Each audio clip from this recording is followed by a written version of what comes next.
नमस्कार। फिर से मैं डोमेन और रेंज के कुछ क्वेश्चंस लेके आई हूँ। आप स्क्रीन पे देख रहे हो, जैसा कि क्वेश्चन लिखा हुआ है, find domain of function F X equals to X square minus 7x plus 12। इसका डोमेन निकालना है, ठीक है। तो सबसे पहले इसका डोमेन निकालना है। अगर ये न्यूमरेटर में है और अंडर रूट का पार्ट है, किसका पार्ट है? यस, अंडर रूट का पार्ट है। तो अंडर रूट का पार्ट जो भी होता है वो हमेशा ग्रेटर देन इक्वल टू 0 होता है। लेकिन अगर ये डिनोमिनेटर में होता, मतलब 1/दिस होता, तो ये सिर्फ ग्रेटर देन 0 होता। क्यों होता, कैसे होता, मैंने लास्ट वीडियो में आपको बताया, ठीक है। चलिए, तो फिर this is greater than equals to 0। इसको फैक्टराइज करेंगे तो this greater than equal to 0 and एक बार this greater than 0, this greater than 0, मतलब एक बार x minus 3 greater than equal to 0 और एक बार x minus 4 greater than equal to 0। तो हमें क्या मिलता है? एक बार x greater than equal to 3 और एक बार x greater than equal to 4।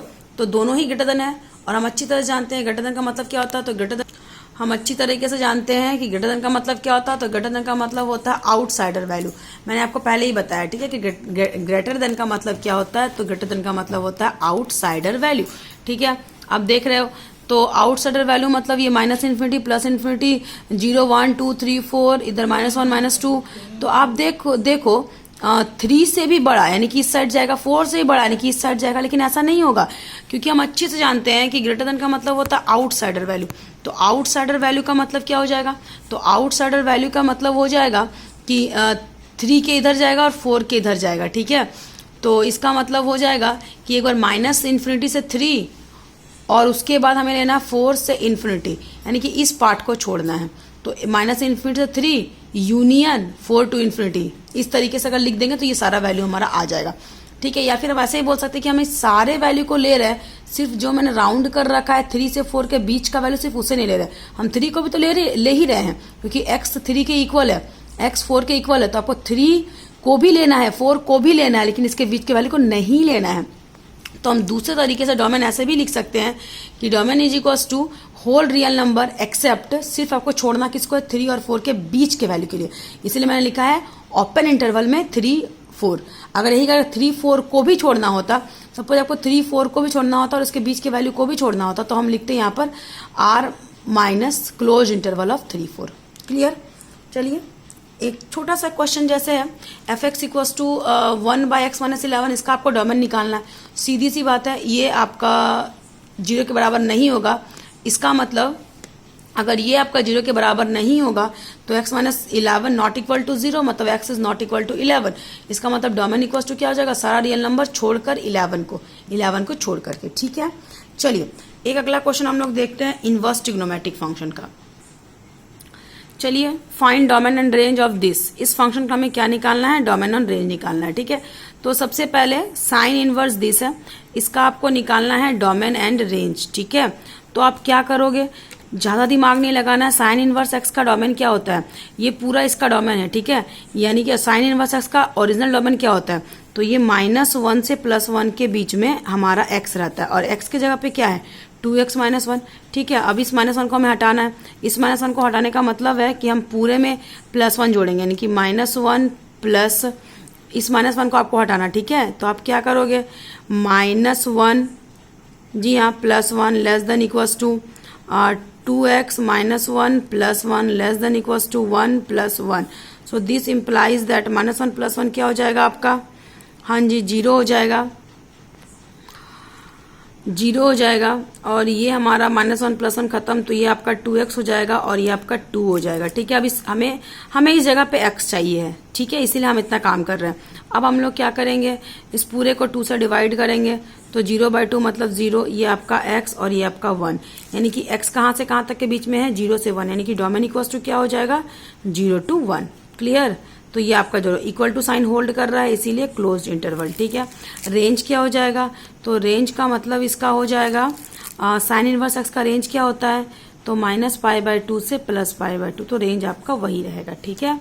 Answer domain range निकल गया।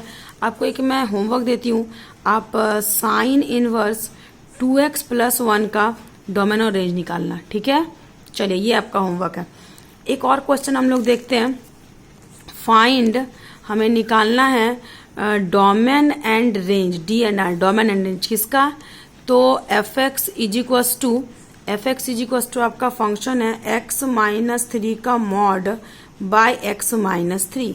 ठीक है, चलिए तो जब हम डोमेन की बात करते हैं तो ये एक रेशनल फंक्शन है, तो इसका भी डोमेन देखेंगे, इसका भी डोमेन देखेंगे।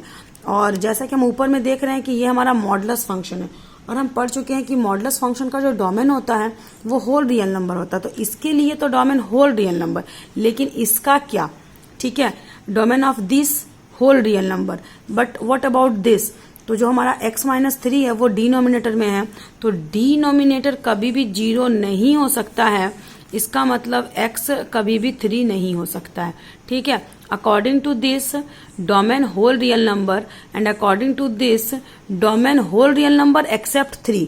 तो दोनों को अगर मिलाएंगे, क्योंकि अब बोलोगे इसका कैसे हो गया होल रियल नंबर, क्योंकि ये है तो एक लीनियर फंक्शन ना, लीनियर फंक्शन का डोमेन रियल नंबर होगा, लेकिन सिंस ये डिनोमिनेटर में है इसीलिए हम लोग ये 0 नहीं हो सकता। तो 0 कब नहीं होगा, जब x का वैल्यू 3 होगा तो 0 होगा, तो जब x का वैल्यू 3 नहीं होगा तो 0 भी नहीं होगा।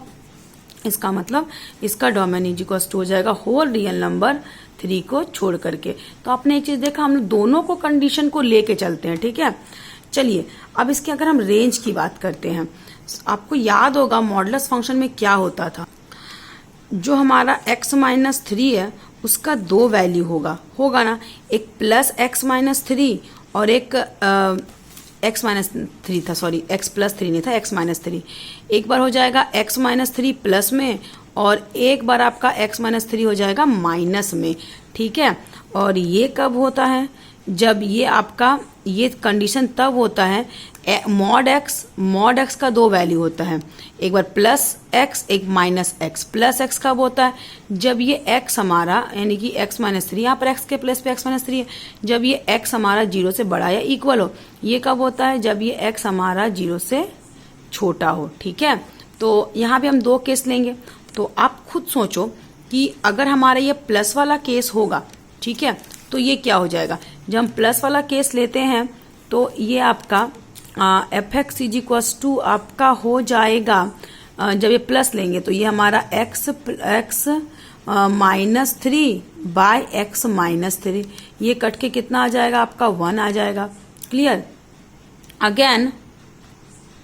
अगेन अगर ये माइनस वाला केस होता, 2 ही तो केस है, या तो प्लस है तो माइनस, तो ये माइनस ऑफ x माइनस 3 हो जाएगा अपॉन x माइनस 3। जो कंडीशन है इसका वैल्यू 2 हो रहा है, एक बार प्लस और एक बार माइनस, तो प्लस में 1 आया और जब माइनस लेंगे तो ये कैंसिल हो जाए तो क्या हो जाएगा -1 आएगा। इसका मतलब कुछ भी कर लो भाई, रेंज का तो 2 ही वैल्यू आएगा, क्या क्या, एक +1 और एक -1। क्लियर, बस 2 वैल्यू आएगा आंसर। तो ऐसे कंडीशन को हम लोग ऐसे सॉल्व करते हैं। ठीक है, अब बनाइए, समझिए, जहां डाउट होता है वहां पूछिए। अगला टॉपिक हमारा होगा function limit and continuity. Thank you.